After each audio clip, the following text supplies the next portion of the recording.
Hi, this is Aminata, and I'm on the road in Kentucky.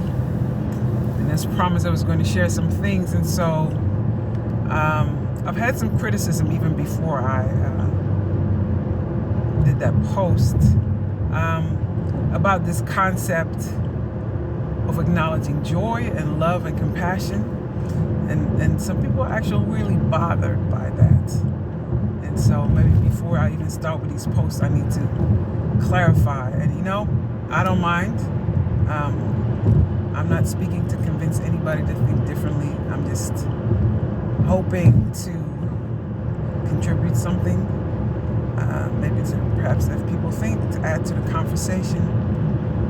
And but yeah, more than one person has come and said, they don't really like that I talk about that because it lets people off the hook. And, that their anger is important, and they, basically they're entitled to their anger and they want to hold on to their anger. Okay. And to that I say, well, knock yourself out. How's that working out for you? I'm a human being. We all get angry. But for how long? What intensity? And and what do you hold on to? And I'm more and more of the belief that what blocks us from doing better, and that's a broad concept. What blocks us? We talk a lot about the systems that we have, but more so than the systems, I think it's the stories that we hold on to, and that we refuse to let go.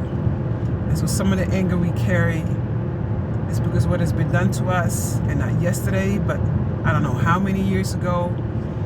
And but people are very passionate about holding on to their anger. And again, anger has a space. But to what extent does it hurt us more than it helps us? And I guess it's the anthropologist in me. A lot of times anger is based on a certain story or a certain experience. And what anthropology has done for me is to look at things from a lot broader perspective. There's always another broader story. But more than one person has told me that when I do that, I let people off the hook, and they're very entitled and feel very strongly about not letting people off the hook. You can do that. Again, knock yourself out. But how's your sleep? How's your blood pressure? To what extent do you hold on? And as much as we want to hold on to things people have done to us, we have done things to people too. And so part of this work, part of coming from a place of love and joy and compassion, is hard work. It's so much easier to write people off. So much easier. Trust me. I've been there. And some of the people we're mad at, or some of the people have done things, so that people are very close to us, family members. So it's so much easier to feel entitled about our anger.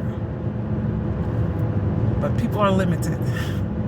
We are all limited. And a lot of times, how can we love people with their limitations, in spite of their limitations, or still leave them in their value as a human being? They might have done horrible things, but they're still human beings.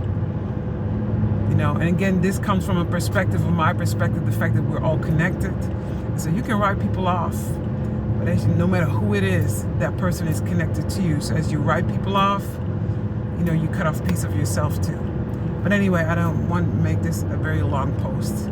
But I think just as an introduction to think about this thing, when you come from love, when you put that first, I don't say that lightly. It's a lot of work. To purposely go there's like, rather than writing this person off or calling them or whatever, that's still a human being. Now, how am I going to deal with that? And it doesn't mean necessarily that you let people off the hook or that you let people abuse you, but one of the things that I do, I call it the kiss and blow method. Some people you just need to and let them, I'm connected to you, but back it up a little bit more. I might have to love you from afar, but I still need to leave you in your value as a human being. So that's just the first thought. And on the road in Kentucky.